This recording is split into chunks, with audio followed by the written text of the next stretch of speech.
શહેરના સરદાર ભવનના ખાંચામાં પાર્કિંગ બાબતે બોલાચાલી થયા બાદ મારામારી થઈ હતી, જેમાં એક વૃદ્ધનું કરુણ મોત પણ નીપજ્યું છે, જેથી પોલીસે કેટલાક શખ્સોની ધરપકડ કરી વધુ કાર્યવાહી હાથ ધરી છે। વડોદરાના સરદાર ભવનના ખાંચામાં હનુમાનવાડી આવેલી છે, ત્યાં તેરમાની વિધિ હતી, જેમાં બહાર ગામથી પણ લોકો આવ્યા હતા। તે દરમિયાન વિધિ પૂર્ણ થયા બાદ મહિલાઓ પરત જવા માટે બહાર ઊભી હતી, ત્યારે સ્થાનિક લોકો દ્વારા પાર્કિંગ બાબતે તેમને ધક્કો મારવામાં આવ્યો, જે બાદ કુટુંબના મોભી રમેશભાઈ રાઠોડે દરમિયાનગીરી કરી હતી, તો કેટલાક શખ્સો તેમના પર તૂટી પડ્યા હતા અને તેમને છાતીમાં માર મારવામાં આવ્યો હતો। તેવામાં બૂમાબૂમ થતાં ઘરના લોકો દોડી આવ્યા હતા અને તેમને છોડાવ્યા હતા। રમેશભાઈ સ્થળ પર જ બેભાન થઈ ગયા હતા। રમેશભાઈને નજીકની હોસ્પિટલમાં લઈ જવામાં આવ્યા હતા, જ્યાં ફરજ પરના હાજર તબીબો દ્વારા તેમને મૃત જાહેર કરવામાં આવ્યા હતા। બનાવની જાણ થતાં પોલીસે ઘટના સ્થળે દોડી આવી હતી। પોલીસે કેટલાક શખ્સોને દુકાનમાંથી બહાર કાઢી ધરપકડ કરી હતી।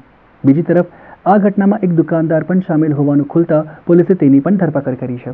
આરોપીઓને જે પણ સીસીટીવી ફૂટેજમાં જે પણ આરોપી હશે તમામનું જે કંઈ રૂલ્સ એ પ્રમાણે અટક કરી અને આગળની કાર્યવાહી કરવામાં આવશે।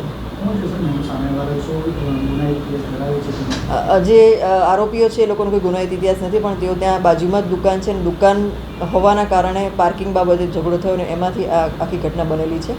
જે ફૂટેજ અને બધું અત્યારે તપાસ અમારી ચાલુ છે અને આગળની કાર્યવાહી કરીશું। ઘણા સમયથી લોકોની પાર્કિંગ બાબતે તકરારો થતી આક્ષેપો કરવામાં આવ્યા છે, તેને અદાવત રાખીને આ કરવામાં આવ્યું છે। એકચ્યુઅલી જે વાડી છે એ વાડીમાં દરરોજ અલગ અલગ વ્યક્તિઓ આવે છે અને આ જે દુકાનવાળા છે લોકો તો રોજ ત્યાં પાર્કિંગ કરતા હોય છે, એટલે અમે એ બાબતમાં તપાસ કરીશું કે અગાઉ પણ આ બાબતે કંઈ કોઈની સાથે એ લોકોને બોલાચાલી થઈ છે કે શું છે, અને આ બાબતે વાડીવાળાનું પણ નિવેદન લેવામાં આવશે। વાડીવાળા કયા સમયે અને કેવી રીતે એને વાડી ભાડે આપે છે, શું કરી રહ્યા છે, પણ અમે તપાસ કરીશું।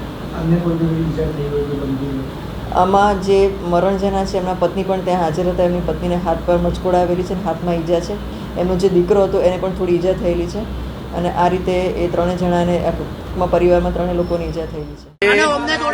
આજે